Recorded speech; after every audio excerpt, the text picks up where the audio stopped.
안녕하세요, 서쌤입니다. 컴퓨터 응용 밀링 기능사 2014년도 2회입니다. 1번부터 보겠습니다. 황동에 대한 기계적 성질과 물리적 성질을 설명한 것 중 틀린 것을 물어봤어요. 우리가 기본적으로 황동이라고 하면 구리 합금이죠. 그래서 구리에 주석을 넣은 것, 그리고 구리에 아연을 넣은 것을 이렇게 얘기하죠. 구리에 주석을 합금한 것을 청동이라고 하고, 구리에 아연을 합금한 것을 황동이라고 합니다. 여기서 황동이라고 하면 아연을 합금한 걸 이야기하겠죠. 이 황동은 아연을 30%까지 넣으면 연신율을 최대로 얻을 수가 있습니다. 그리고 인장 강도를 최대로 얻으려면 45%의 아연을 집어넣으면 인장 강도가 최대로 됩니다. 그리고 50% 아연 이상에서는 황동이 취약하다. 취약하다는 얘기는 취성이 높아진다는 얘기죠. 깨지기 쉬워지고 내구력이 약해진다는 이야기입니다. 그래서 구조용 재료는 부적합하다. 맞고요. 근데 4번 전도도, 전기 전도도는 50% 아연에서 최소가 된다 그랬는데 이런 설명은 없습니다. 그래서 정답은 4번이 되겠습니다. 3번 한번 보겠습니다. 철의 비중으로 맞는 것을 물어봤어요. 우리가 철이라고 하면 기본적으로 외워두셔야겠죠. 7.8이 철의 비중입니다. 그래서 2번이 정답이겠고요. 참고로 비중이라고 하는 것은 물을 1로 봤을 때, 숫자 1로 봤을 때 물보다 몇 배 정도 무거운가를 이야기하는 개념입니다. 그래서 비중, 금속 재료에서는 비중이라는 이야기를 많이 쓰죠. 우리가 무게를 이용하면 이 기준점이 없기 때문에 다소 모호해질 수가 있어서 금속 재료에서는 비중이라는 이야기를 많이 합니다. 그래서 알루미늄 같은 경우에는 비중이 2.7이죠. 마그네슘은 비중이 1.7, 정확하게는 1.74. 그래서 세 가지 상용금속이라고 합니다. 일상적으로 가장 많이 사용하는 금속의 원소 비중을 꼭 암기해 두시길 바랍니다. 4번 한번 보겠습니다. 일반 탄소강보다 황 S죠. 그리고 P의 함유량이 많게 해서 첨가해 제조한 강, 황이나 그리고 납이나 지르코니아 등을 계속 첨가해서 제조한 강은 쾌삭강이겠죠. 정답은 2번이 되겠습니다. 일반 탄소강은 탄소강도 강도가 높긴 한데 잘 잘리지가 않아요. 그래서 탄소강의 성질을 취약하게 하는, 강도를 조금 줄이는, 다시 얘기하면 가공성을 높이게 할 수 있는 그런 원소들을 집어넣습니다. 그 원소들이 황이나 납 같은 원소들이죠. 그래서 탄소강에 황이나 납 같은 원소를 첨가해서 합금해서 만든 강.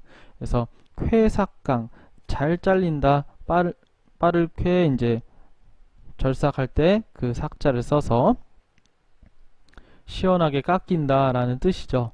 그래서 잘 깎이는 강입니다. 가공성이 우수한 강이라고 볼 수 있겠습니다. 그래서 황을 넣으면 황쾌삭강, 납을 넣으면 납쾌삭강, 이렇게 구분을 하고 있죠. 그래서 정답은 2번이 되겠습니다. 다음 6번 한번 보겠습니다. 주형의 주조를 할 때 경도가 필요한 부분에 7메탈을 이용해서 그 부분을 경도 향상시키는 주철, 칠드 주철을 이야기하죠. 우리가 7이라고 하면 이렇게 생긴 주형이 있다고 봅시다. 이렇게 빈 공간이 십자가 모양으로 이렇게 비어져 있어요. 이제 여기다가 쇳물을 이렇게 집어넣고 쇳물을 이렇게 채울 건데, 우리가 이 끄트머리 부분, 지금 검은색으로 표시한 끄트머리 부분은 용융금속이, 녹은 금속이 잘 들러붙지도 않고 경도가 떨어질 수가 있습니다. 그래서 이걸 나중에 제품으로 만들게 되면 여기가 취약해지는 특징을 갖게 되죠. 여기가 먼저 떨어져 나가게 되는 그런 특징을 갖게 돼요. 그래서 이런 특징을 보완하기 위해서 검은색 취약이 예상되는 부분에 7메탈이라고 하는 금속을 이렇게 주형 바깥에 7메탈을 설치하게 됩니다. 얘를 7메탈이라고 해요. 우리가 7이라고 하면 서슬퍼런 차가운 정도를 7이라고 해요. 엄청나게 차가운 온도를 7이라는 영어를 씁니다. 그래서 7메탈이라고 하면 차가운 금속이죠. 그래서 열전도가 높은 금속을 여기다 달아서 용융금속이 집어넣어졌을 때 이 닿는 부분, 검은색 닿는 부분이 빠르게 냉각되는 거예요. 어디보다? 가운데나 이런 다른 부분보다 빠르게 냉각되는 겁니다. 그래서 경도를 향상시킬 수가 있죠. 냉각 속도를 빠르게 한다고 하면 강도, 경도가 증가하는 열처리 효과를 얻을 수가 있습니다. 그래서 내가 원하는 일부분의 7메탈을 이용해서 경도를 향상시킨 그런 주조 방법이죠. 이렇게 만들어진 주조를 칠드 주철이라고 하는 거죠. 이렇게 만들어진 주철을 칠드 주철이라고 하는 겁니다. 그래서 7메탈을 이용해서 원하는 부위에 경도를 향상시킨 주철을 우리는 칠드 주철이라고 합니다. 정답은 4번이 되겠습니다. 다음 9번 보겠습니다. 국제 단위계 SI 단위로 옳게 표현한 것은 이라고 했어요. SI 단위라고 하면 국제적으로 통용되는 단위를 이야기하죠. 뭐 미터나 길이로는 미터가 있고, 그리고 킬로그램이나 그램을 쓰죠. 무게로는 그램이 있고, 그리고 시간으로는 초, 세크라고 하는 초 단위를 사용하게 됩니다. 하나씩 보면 가속도는 미터 퍼 세크의 제곱을 사용하죠. 그래서 틀렸고요. 최적은 세제곱미터를 사용하죠. 그렇죠?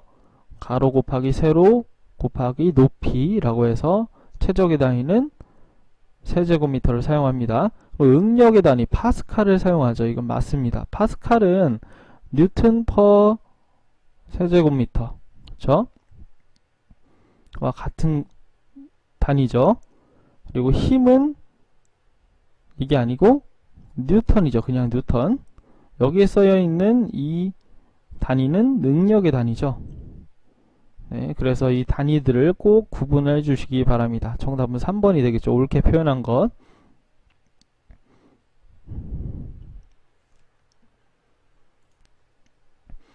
다음 10번 보겠습니다. 한 변의 길이가 2cm인 정사각형 단면의 주철제 각봉에 4000N의 중량을 가진 문체를 올려놓았을 때 생기는 압축응력을 물어봤습니다.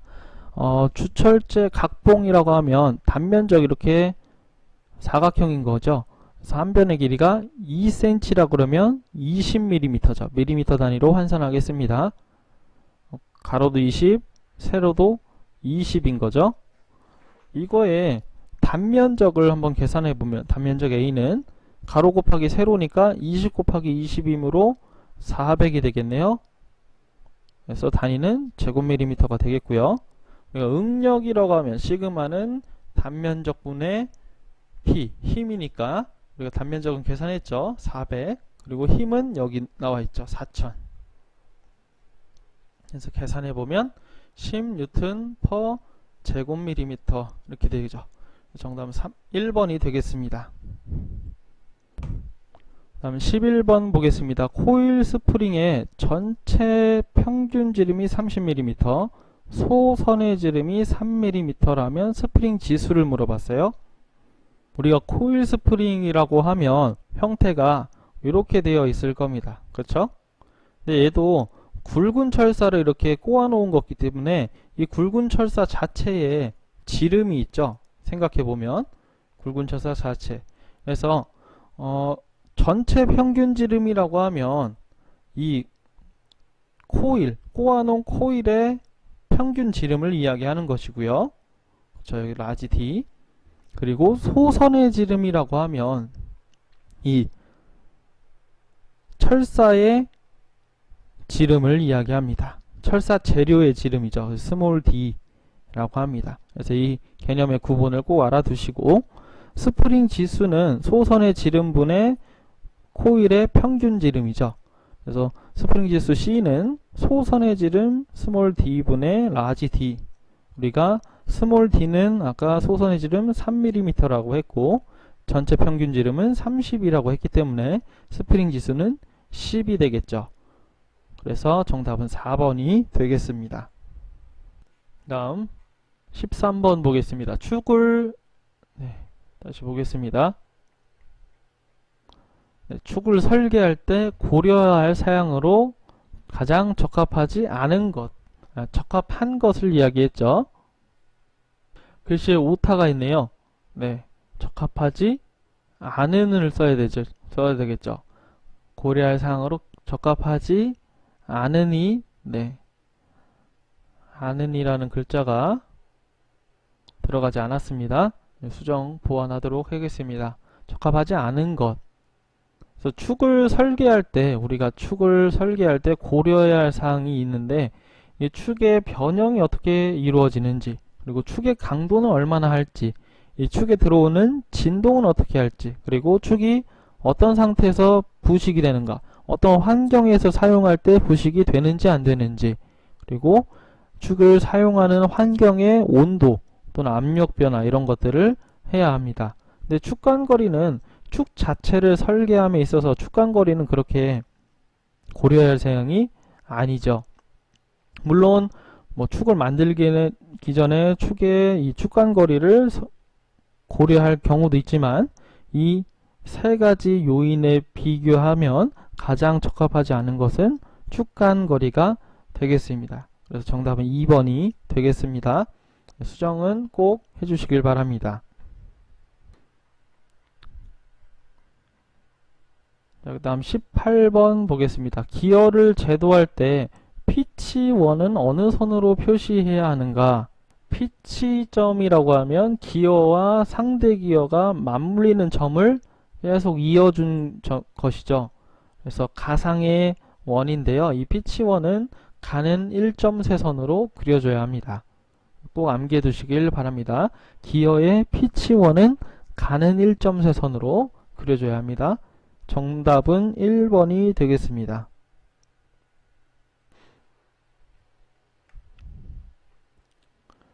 다음 20번 보겠습니다. 그림에서 A는 표면 거칠기 지시사항 중 어느 것에 해당하는가? 우리가 표면 거칠기를 나타내는 방법을 이런 기호를 써서 사용을 하죠. 다음 첫 번째부터 보겠습니다. 가공 방법에 대한 내용은 여기에 적힌 거죠. B의 구간에 적는 것입니다. 표면 파상도라고 하면 KS B0610 근거해서 여기다가 기재를 해서 그래서 G에 기재를 합니다. 표면 거칠기의 지시값, 그 중에서 표면 거칠기 가장 많이 사용하는 건 RA 값, 산술 평균 거칠기를 가장 많이 사용하죠. 이 A 부분에 적습니다. 그리고 줄무늬 방향 기호는 C 부분에 적죠. C 부분에. 그래서 이 4개의 적는 구간, 기재하는 구간을 꼭 암기해 두시길 바랍니다.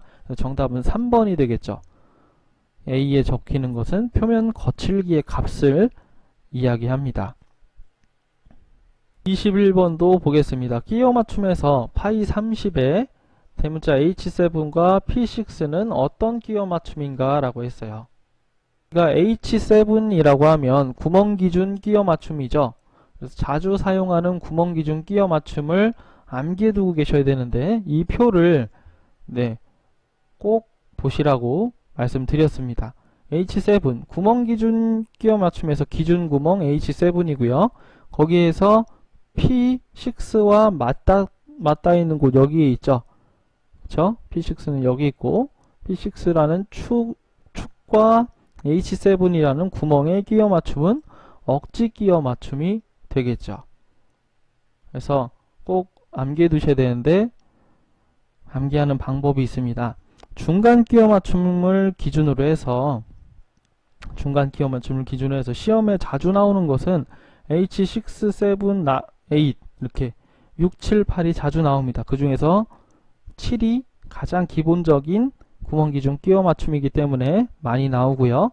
축은 스몰 h를 기준으로 스몰 h보다 작은 앞에 있는 알파벳 단위는 무조건 헐거운 끼워 맞춤이죠. 그쵸? 그리고 n보다 멀리 있는 알파벳은 무조건 억지 끼워 맞춤이죠. 그래서 기준을 H7을 기준으로 해서 스몰 h보다 알파벳이 이전 것이다 그러면 헐거운 끼워 맞춤이고, 스몰 n보다 알파벳이 이후의 것이다 라고 하면 억지 끼워 맞춤으로 생각해 두시면 됩니다. 그 안에 들어오는 축의 끼워 맞춤 공차는 중간 끼워 맞춤이 해당되겠죠. 이렇게 해서 자주 사용하는 구멍 기준 끼워 맞춤을 꼭 보는 방법과 그리고 어떤 것을 기준으로 암기해 둬야 될지를 꼭 알아두시길 바랍니다.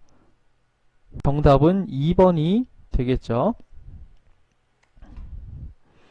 22번도 보겠습니다. 그림과 같이 도면에 도시된 단면도의 명칭. 기차 레일이에요. 그쵸? 기차 레일인데 우측면도를 그리기가 번거로우니까 중간을 잘라서 90도를 회전시킨 거죠. 이렇게 90도를 회전시킨 거예요. 90도 회전시킨 단면. 옆에서 본 그림과 똑같은 거죠. 그래서 가운데를 잘라서 회전시켜 가지고 90도 회전시켜서 단면을 보여준 것. 그래서 회전도시 단면도를 이야기하는 것이죠. 정답은 1번이 되겠습니다. 24번 보겠습니다. 기계제도에서 가는 실선이 사용되지 않는 것. 가는 실선이라고 그러면 보통 치수선에 들어간 것들이 가는 실선이죠. 치수선과 치수 보조선, 그리고 지시하는 선도 가는 실선입니다. 근데 외형선은 물체의 바깥 부분, 외형을 보여주는 선이죠. 그래서 가장 중요한 선 중에 하나입니다. 얘는 굵은 실선으로 사용하죠. 굵은 실선. 보통 0.5에서 0.7 정도의 두께를 가진 7mm 정도의 두께를 가진 선을 사용합니다. 정답은 1번이 되겠습니다.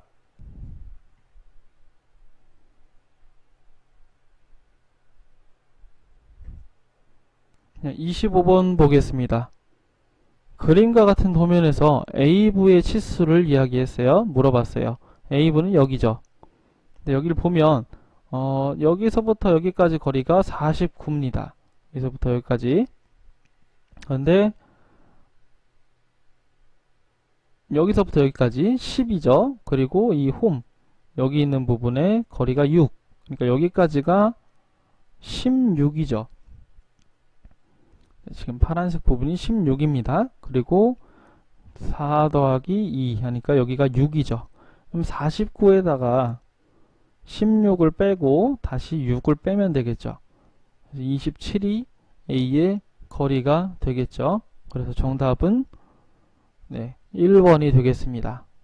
27번도 보겠습니다. 단조품 및 주물품에 볼트 또는 너트를 고정시키려고 접촉부를 안정되게 깎아내는 작업, 스폿 페이싱이라고 합니다. 정답은 1번이고요. 보통 드릴링 머신 작업 종류의 하나죠.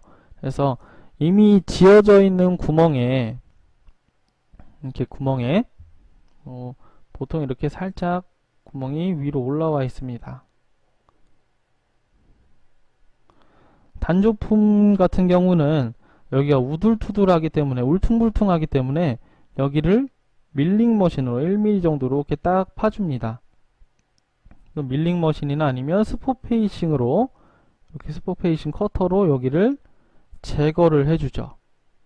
그래서 나중에 볼트 머리가 이렇게 들어왔을 때 표면이 매끈매끈해야지 체결이 잘 이루어집니다. 마찰이 잘 일어나서. 그래서 표면이 매끈매끈해야지 체결이 잘 이루어집니다. 이게 밀착된다는 이야기죠. 그래서 이 작업을 스폿 페이싱이라고 합니다. 그래서 27번은 1번이 되겠습니다.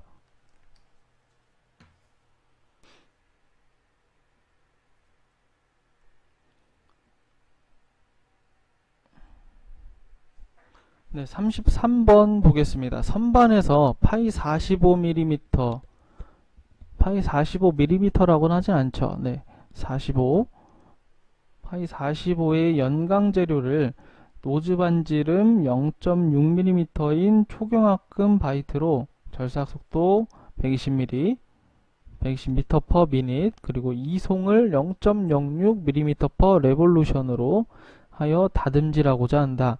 이때 이론적인 표면 거칠기 값을 물어봤어요. 선반에서 이론적인 표면 거칠기 값이라고 하면 H를 씁니다. 이론적인 표면 거칠기는 8R분의 S제곱이라는 공식을 쓰고요. 여기서 R이라고 하면 노즈 반지름을 이야기합니다. 노즈 반지름 0.6 노즈 반지름이라고 하면 바이트 날끝의 반지름을 이야기하죠. 그리고 S라고 하면 이송 속도를 이야기하죠. 회전당 이송량, 그래서 0.06이 되겠죠. 대입을 해보면 0.06 제곱에 8 곱하기 0.6이 되겠죠. 이걸 계산해보면 0.00075가 나옵니다. 단위는 미터가 나오고요. 밀리미터가 나오죠. 그렇죠? 근데 1mm는 1000 마이크로미터죠. 그래서 이 0.0007호를 마이크로 단위로 계산하면 앞에 공세개가 지워지면서 0.75 마이크로미터로 변하게 됩니다. 환산을 하게 되는 거죠. 그래서 정답은 3번이 되겠습니다.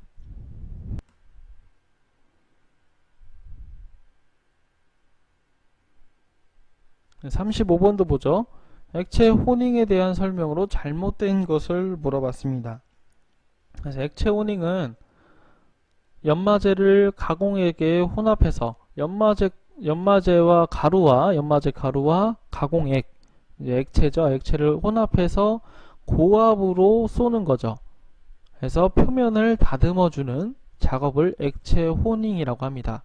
비교적 가공 시간이 짧죠. 고압으로 된 이 가공액을 혼합액을 쏘아주면 바로 연마가 되기 때문에 가공 시간이 짧은 장점이 있습니다.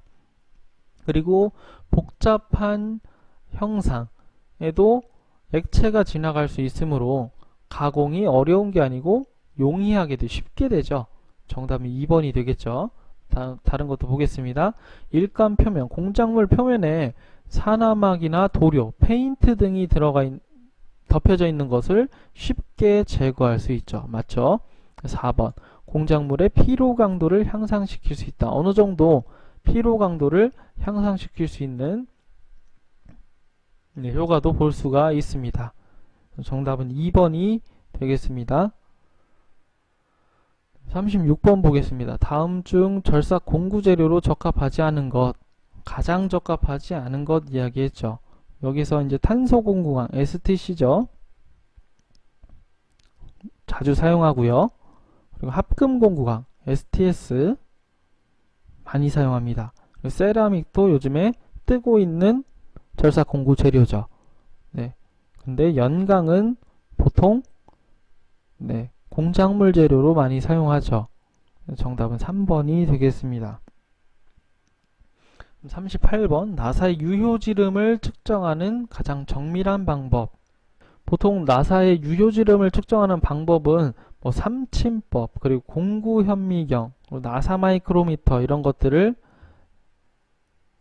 이용해서 나사 유효지름을 측정하게 됩니다. 나사 유효지름을 측정하는 방법에 대한 내용은 상당히 중요합니다. 그때 기능사 수준에서는 이 측정 방법이 어떤 종류들이 있는지, 각 측정 방법들의 원리는 어떤 것인지 이런 것들을 묻기 때문에 이 종류들을 꼭 알아두시는 게 중요합니다. 그 중에서 유효지름을 가장 정밀하게 측정하는 방법은 삼침법이 가장 정밀하게 측정할 수가 있죠.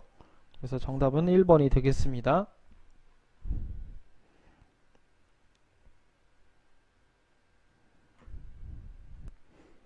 다음 43번 보겠습니다. CNC 선반 프로그램에서 다음과 같은 블록을 올바르게 설명한 것. CNC 선반 프로그램에서 G28이라고 하면 원점 복귀죠.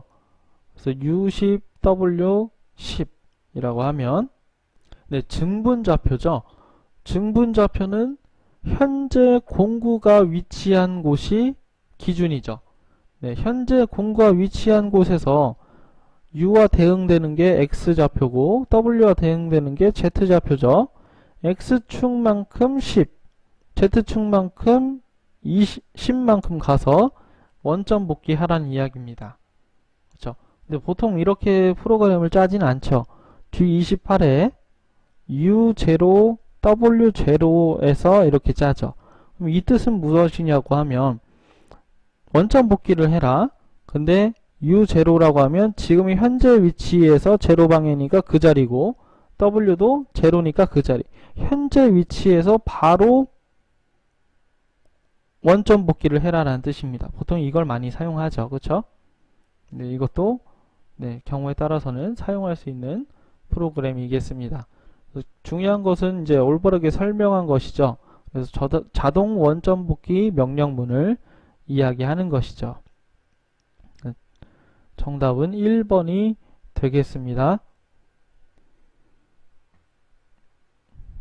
다음 문제도 보겠습니다. 다음에 설명하는 44번입니다. CNC 기능은 일감과 공작물과 공구의 상대 속도를 지정하는 기능이다. 상대 속도라고 하면 네, 절삭 속도를 이야기하죠. 분당 이송과 회전당 이송이 있다. 그래서 이송에 대한 이야기를 하고 있죠. 이송에 대한 명령은 이송 기능 3번이 정답이 되겠죠. F값을 이야기합니다. 다음 45번 보겠습니다. CNC 공작기계에 제어에 사용되는 주소, 어드레스가 기계의 보조장치 온오프 기능을 의미하는 것. 우리가 기계의 주장치라고 하면 주축, 공작물이 끼워지는 주축과 공구가 끼워지는 터렛에 있는 것이죠. 그래서 주 코드라고 하면 G 코드를 주요한 코드로 이야기를 합니다. 그리고 이를 보조해주는 코드가 M 코드죠. M 코드. 그래서 기계 보조장치에 관한 그런 제어 기능들을 집어넣은 코드가 바로 M 코드. 어드레스는 M자가 되겠죠. 그래서 M자를 사용합니다. 정답은 2번이 되겠습니다.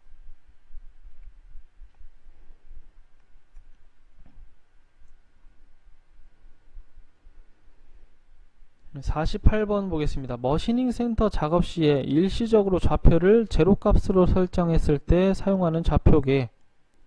우리가 좌표계라고 하면 보통 상대 좌표와 절대 좌표가 있죠. 절대 좌표라고 하면 원점을 기준으로 0,0으로 놓고 좌표계를 설정하는 것을 절대 좌표계라고 하고, 상대 좌표계라고 하면 공구의 현재 위치가 중요합니다. 그치요? 현재 위치가 어디 있느냐에 따라서 그 점을 0,0으로 잡고 하는 것이죠. 이걸 이제 말로 설명해 보면 일시적으로 좌표를 0으로 설정한다. 현재 위치를 0으로 설정하고 움직이는 것입니다. 그 뜻이죠. 그래서 이 위에 있는 문제 지문을 뜻하는 좌표계는 상대 좌표계가 되겠습니다. 정답은 3번이 되겠습니다. 49번도 보겠습니다. 1500rpm으로 회전하는 스핀들에서 3회전의 휴지를 하려고 한다. 다음 중 정지시간 프로그램으로 옳은 것을 물어봤어요. 그러니까 1500rpm이라고 하면 분당 1500회전 한다는 얘기죠. 분당 1500회전.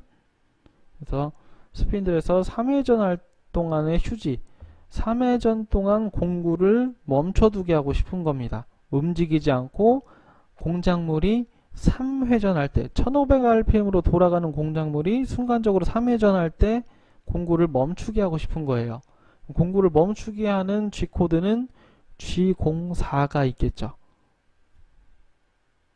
여기에 X값을 집어넣으면 X값을 집어넣고 세미콜론을 찍으면 몇 초 동안 머무를지, 공구를 몇 초 동안 머무르게 할지를 명령할 수가 있습니다. 그 명령을 주려고 이제 계산을 해야겠죠. 1500회전 60초, 1분이 60초죠. 비례식을 한번 세워보겠습니다. 60초에 1500회전 한대요. 이것을 3회전으로 바꾸고 싶어요. 3회전은 몇 초 걸리겠는가? 그쵸? 비례식을 한번 세워봤습니다. 그러면 내항의 곱셈은 외항의 곱셈과 같은 것이죠. 그래서 60초 곱하기 3회전은 1500 곱하기 x초와 같죠. 그래서 얘를 x초로 정리해보면 1500이 2항을 하니까 1500분의 60 곱하기 3회전이 되겠습니다. 계산해보면 0.12초가 나오네요. 그렇죠? 그래서 0.12를 여기다가 적어주면 되는 것이죠. 그런데 지금 보기에는 제가 x 0.12로 적었지만 x 0.12에 대한 것이 없죠. 그쵸? 네, x 값을 어드레스로 쓸 수도 있고 u 값을 쓸 수도 있고 p 값을 쓸 수도 있습니다. 근데 p 값을 쓸 때는 네, 1000을 꼭 곱해줘야 됩니다. u와 같은 x와 같은 값을 써주는 건 u 값이 u 어드레스가 있겠죠. 그래서 x 0.12로 쓰나 u 0.12로 쓰나 같은 명령으로 이해를 합니다. 그래서 정답은 2번이 되겠죠. 네, 넘어가겠습니다. 네, 51번 CNC 프로그램에서 선택적 프로그램 정지를 나타내는 보조 기능. 여러분들 M코드는 반드시 암기해 두시고 계셔야 됩니다. 그래서 M01이 선택적 프로그램 정지죠. 정답은 2번이 되겠습니다. 52번입니다. 다음 CNC 선반 프로그램에서 가공물의 지름이 10mm일 때 주축 회전수는 몇 RPM인가 라고 했어요. 회전수 공식 N은 파이 D분의 1000 V죠. 그쵸? 네, 여기 V가 빠졌습니다. 해설에 써넣어 주시기 바랍니다. 그래서 보면 계산해보면 우리가 파이는 숫자니까 3.14죠. 파이를 써도 되고 3.14를 써도 됩니다. 지름은 10mm라고 문제에 나와 있었죠. 1000을 곱해주고 그리고 절삭 속도가 중요해요. 그쵸? 절삭 속도가 중요합니다. 여기에서 이제 프로그램에서 봐야 되는 것이죠.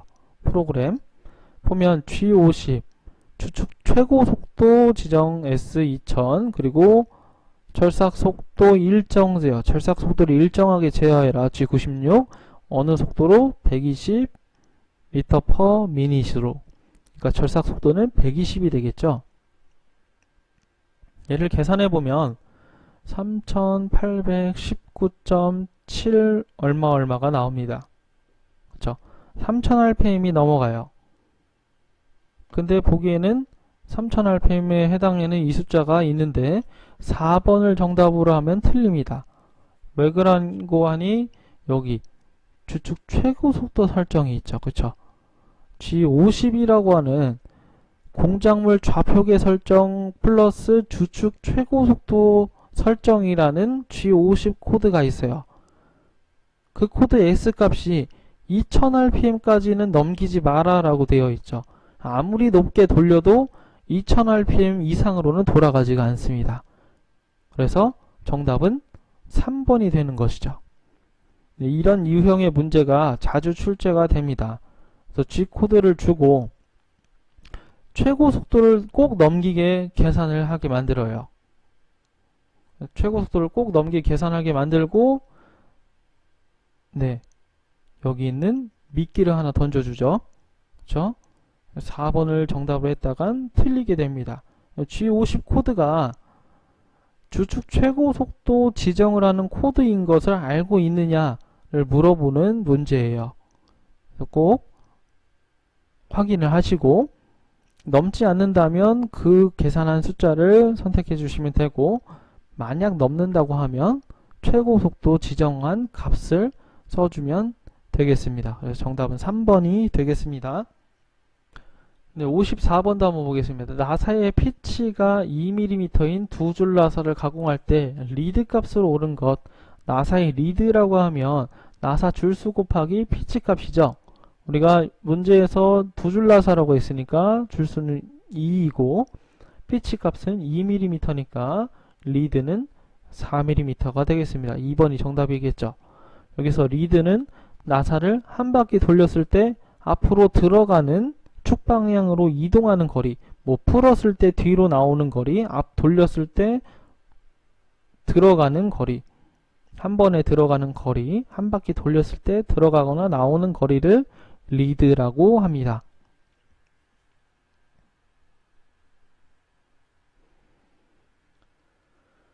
(56번) 보겠습니다. 원호 보관에 대한 설명으로 틀린 것. 원호 보관이라고 하면 원호 가공을 이야기하는 거죠. 원처럼 가공하는 걸 이야기합니다. 그래서 이렇게가 시계 방향이고 이렇게 돌아가는 게 반시계 방향이죠. 시계 방향은 G02 코드를 쓰고 반시계 방향은 G03 코드를 씁니다. 문제를 보겠습니다. 보기를 한번 보죠. 1번 시계 방향의 원호 지령은 G02다. 맞죠? 반시계 방향의 원호 지령은 G03이다. 그렇죠? 절대 혹은 증분지령. 증분지령이 상대좌표죠. 절대좌표 또는 상대좌표 모두 사용할 수 있다. 그렇죠. 둘 다 사용할 수가 있습니다. 원호의 크기를 R값으로만 지정해야 한다가 아니고 R값도 쓸 수 있고 밑에처럼 IK를 쓸 수도 있습니다. 경우에 따라서는 IK 지령으로도 쓸 수 있습니다. 많이 사용하는 게 R 지령을 많이 사용하는 거죠. 그래서 뭐 G02, X10, Z20, R6 이렇게 한다고 하면 원호 가공을 해라. 시계 방향으로 원호 가공을 해라. 종점, 마지막 점이 X10, Z20에 갈 때까지 원호 가공을 해라. 근데 그 원호의 원호 반지름은 6mm다. 이걸 표현하는 것이죠. 정답은 4번이 되겠습니다. 57번 머시닝 센터 프로그램에서 G98이 의미하는 것으로 옳은 것. G98 여기 있죠. 코드를 잠깐 보면 G17은 XY 평면을 이야기하죠. XY 평면에서 G90 절대지령을 준 겁니다. 절대좌표로 이용하라는 얘기죠.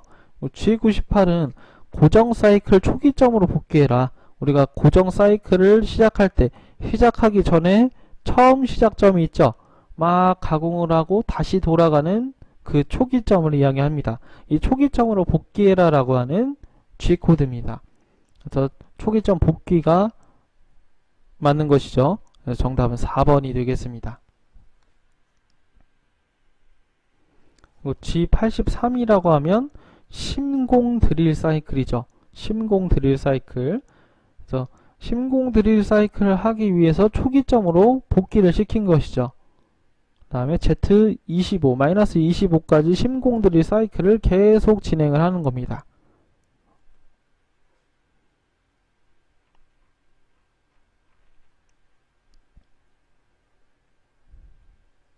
59번 보겠습니다. 머신센터 NC 프로그램에서 T02 공구를 기준으로 해서 이게 기준 공구죠. T06 공구를 보정하려고 합니다. 그래서 G43 코드를 이용해서 보정할 때 T06 공구의 길이 보정량으로 옳은 것을 물어봤어요. 지금 공구 기준 공구가 T02번 2번 공구가 기준이죠. 2번 공구의 길이가 96입니다. 96. 얘가 기준이에요. 근데 6번 공구가 더 길죠. 그렇죠? 이만큼의 차이가 있단 말이에요. 이 차이가 양이 11mm입니다. 그렇죠? 그러면 G43 코드를 주어서 이 가상에 있는 공급 길이 보죠. 우리가 02번으로 가공할 때는 컴퓨터가 이 정도 높이에 닿으면 공작물하고 닿는다고 생각하고 가공을 했었어요. 그런 다음에 06번 공구로 바꿨는데 공구는 긴 공구로 바뀌었는데 기계는 아직 짧은 공구로 인식을 하고 있단 말이에요.